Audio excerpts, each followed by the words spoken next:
Hello, my name is Austin Habish, the founder of Think Catholic, and you're listening to the Summa podcast, where we study St. Thomas Aquinas' Summa Theologiae in a way simple and insightful for anyone to understand. The Summa podcast is brought to you by Think Catholic.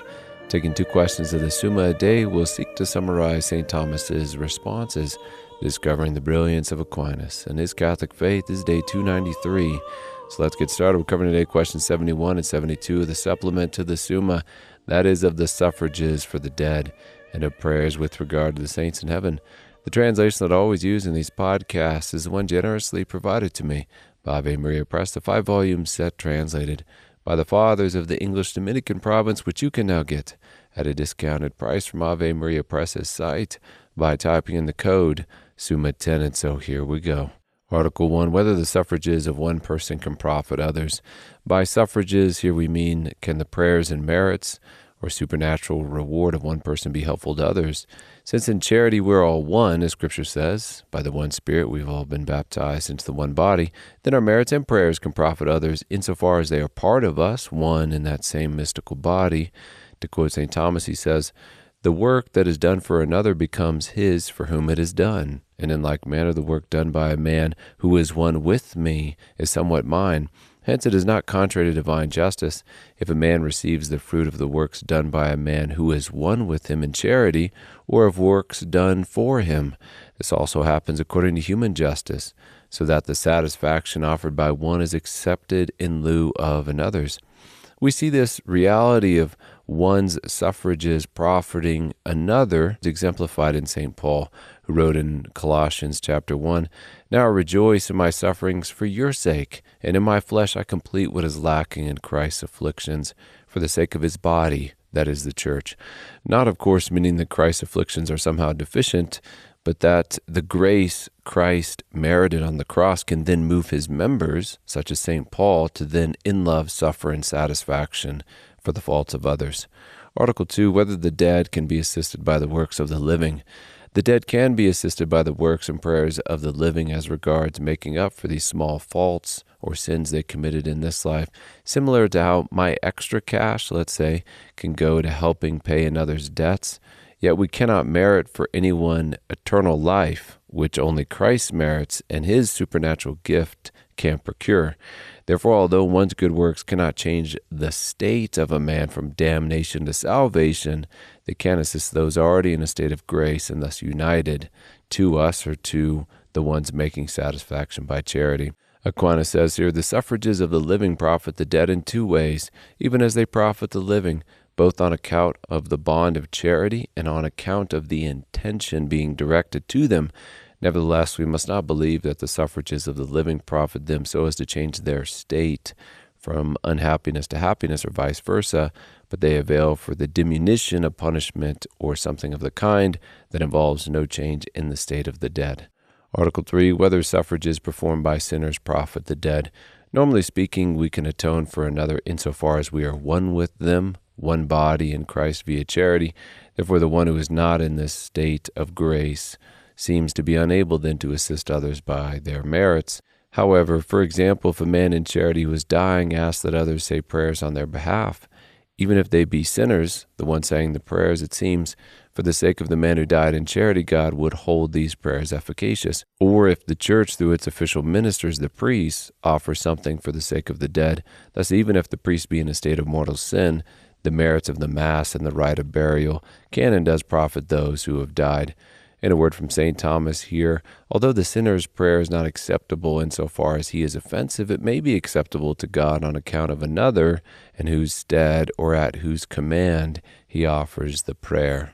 Article 4, whether suffrages offered by the living for the dead profit those who offer them.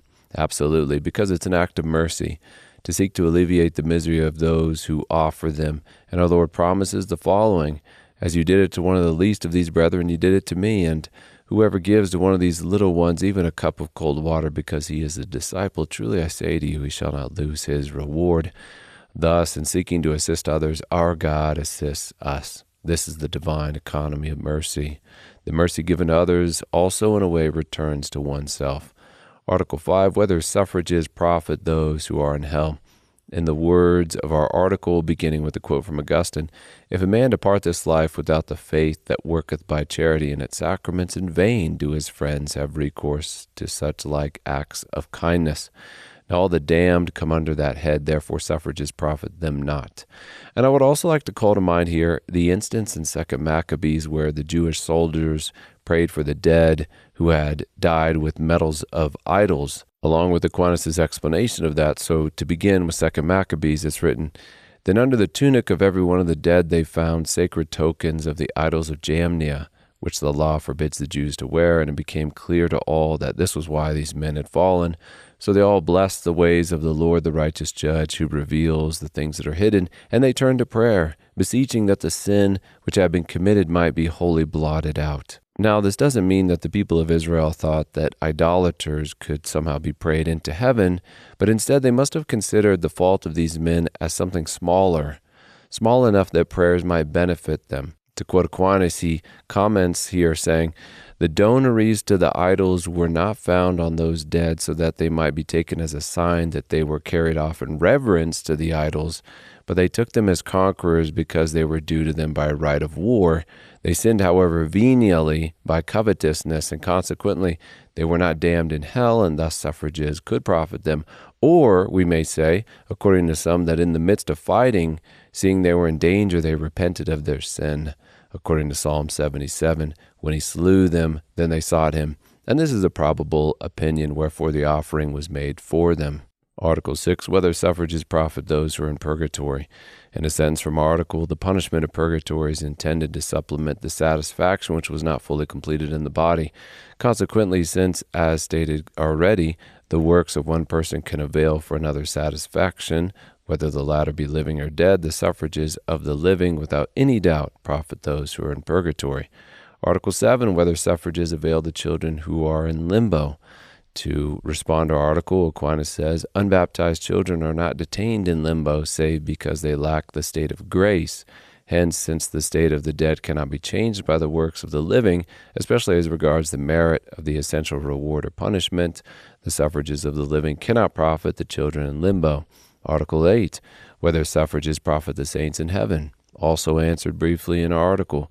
Suffrage by its very nature implies the giving of some assistance, which does not apply to one who suffers no default, since no one is competent to be assisted except he who is in need. Hence, as the saints in heaven are free from all need, being inebriated with the plenty of God's house, they are not competent to be assisted by suffrages. Article 9, whether the prayers of the church, the sacrifice of the altar, and alms profit the departed. As we explain this article, our compass within it is the following words: "The suffrages of the living profit the dead insofar as the latter are united to the living in charity, and insofar as the intention of the living is directed to the dead. Therefore, we will fittingly find that Aquinas holds that those works most directly pertaining to charity, or flowing from charity unto alleviating the misery of others, as chiefly profitable to the departed. This entails, first of all, the celebration of the Eucharist, the sacrifice of the Mass, since the Eucharist is the sacrament of charity, and the Mass is the representation of Christ's one sacrifice on the cross, being offered again in time to the Father, and therefore is meritorious and efficacious unto the satisfaction of the souls in purgatory. Then we have works of charity, which are directed directly towards the alleviation of others' miseries, and thus can also be meritorious unto the alleviation of the misery of the souls in purgatory as well. This is almsgiving. As St. Thomas says, "Chief among the effects of charity is the work of almsgiving. Wherefore on the part of charity these two, namely the sacrifice of the church and almsgiving, are the chief suffrages for the dead. But on the part of the intention directed to the dead, the chief suffrage is prayer, because prayer by its very nature implies relation, not only to the person who prays, even as other works do, but more directly still to that which we pray for." Article 10, whether the indulgences of the church profit the dead. As the manual of indulgences promulgated by Paul VI, Pope Paul VI reads on this question, partial as well as plenary indulgence can always be applied to the dead by way of suffrage, and this is fitting because the church possesses the keys. It can bind and loose, along with the merits of Christ its head and the saints, and thus can apply those merits to make up for the debt of punishment coming to others, whether they be dead or living. Article 11, whether the burial service profits the dead. And insofar as the funeral mass is a profitable prayer for the dead, the burial service reminds other people to pray for the dead, as well as places the deceased in a cemetery where people normally go to pray for the dead. All of this is profitable to the soul of the deceased. Article 10, whether suffrages offered for one deceased person profit the person for whom they are offered more than others. St. Thomas writes, human justice is copied from divine justice, but if a person pays another debt, human justice releases the latter alone. Therefore, since he who offers suffrages for another pays the debt, in the sense of the person for whom he offers them, they profit this person alone. Yet, of course, whatever benefits one part of the body is good for the entire body, since we are all united in a way by the bond of charity. Plus, if a man be seeking the suffrages of the dead, this is an act of mercy on his part, which he can be sure God will reward him for. Article 13, whether suffrages offered for several are of as much value to each one as if they had been offered for each in particular. And since we're talking about a debt of justice in the dead or the living, which is being paid or satisfied for by the merits or prayers of another, or by the treasury of the church in an indulgence, then dividing suffrages across many is going to diminish that satisfaction. Aquinas says, if we consider the value of suffrages inasmuch as they are a kind of satisfaction applied to the dead by the intention of the person offering them, then the suffrage for some person in particular avails him more than that which is offered for him in common with many others.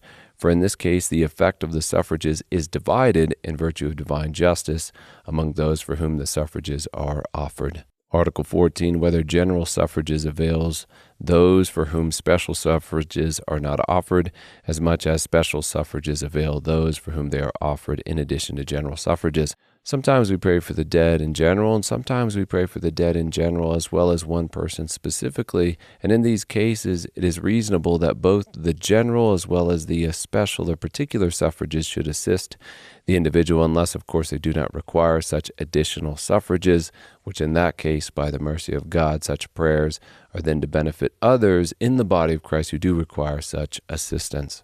We can then turn to our next question, which is question 72 of prayers with regard to the saints in heaven.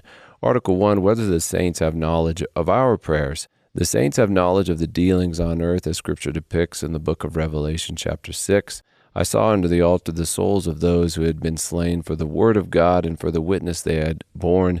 They cried out with a loud voice, O sovereign Lord, holy and true, how long before thou wilt judge and avenge our blood on those who dwell upon the earth? So the saints in heaven realize they have not been avenged on earth, which requires knowledge of what is going on down here. St. Thomas says, now, although one does not need to know everything in order to be happy in heaven, since only God is omniscient and only he can fully comprehend himself, however, we do require in heaven knowledge of things related to our happiness. And since the saints in heaven are praying for us, in obedience to the command to love thy neighbor as thyself, as well as it is commanded in Scripture to pray for one another, for the prayer of a righteous person is powerful in its effects, then the saints do have knowledge of the effects of their prayers and of those having recourse to them, since such knowledge would be requisite for the perfect peace and tranquility in their will, which constitutes what happiness is, what heaven must consist in. St. Thomas writes in his words in this article, since no rectitude is lacking to the saints, they wish to know what concerns themselves. Now it pertains to their glory that they assist the needy for their salvation, for thus they become God's cooperators. Wherefore it is evident that the saints are cognizant of such things as are required for this purpose. And so it is manifest that they know in the word the vows, devotions, and prayers of those who have recourse to their assistance. Article 2, whether we ought to call upon the saints to pray for us. Our God loves hierarchy, the sacred order of things, and does nothing unorderly. Therefore, just as the higher angels instruct the lower, and the immaterial world governs the material world, so too it is fitting, in our assent to God, we observe the sacred order of grace he has instituted. That means asking for those between us and God to pray for us, make intercession for us before the throne of grace. This also glorifies God by manifesting his majesty as the Lord of a vast universe of subjects, that all, insofar as they are his children and servants, seek to do his will and cooperate in the advancement of his kingdom. As Aquinas puts it here, the order established by God among things is that the last should be led to God by those that are midway between, Wherefore, since the saints who are in heaven are nearest to God, the order of the divine law requires that we, who while we remain in the body are pilgrims from the Lord, should be brought back to God by the saints who are between us and him. And this happens when the divine goodness pours forth its effects into us through them. And since our return to God should correspond to the outflow of his benefits upon us, just as the divine favors reach us by means of the saints' intercession, so should we by their means be brought back to God, that we may receive his favors again. Hence it is that we make them our intercessors with God and our mediators, as it were, when we ask them to pray for us. Article 3 in our last article. Whether the prayers which the saints pour forth to God for us are always granted. It is fitting that this would be the case because the saints know in God that which is relevant to their actions and happiness, and because their will is perfectly conformed to God's, it is fitting that they would only ask for that which they know God wills to occur and intends to bring about by their prayers. As St. Thomas says here, bringing our episode to a close, as appears from the authority of Gregory, the saints and angels will nothing but what they see to be in the divine will, and so neither do they pray for aught else, nor is their prayer fruitless, since, as Augustine says, the prayers of the saints profit the predestinate, because it is perhaps preordained that they shall be saved through the prayers of those who intercede for them, and consequently God also wills that what the saints see him to will shall be fulfilled through their prayers. And with that, we come to the close of another episode. We have just finished covering questions 71 and 72 of the supplement to the Summa. That is, of the suffrages for the dead and of prayers with regard to the saints in heaven. My name is Austin Habish with Think Catholic, and I cannot wait to see you tomorrow.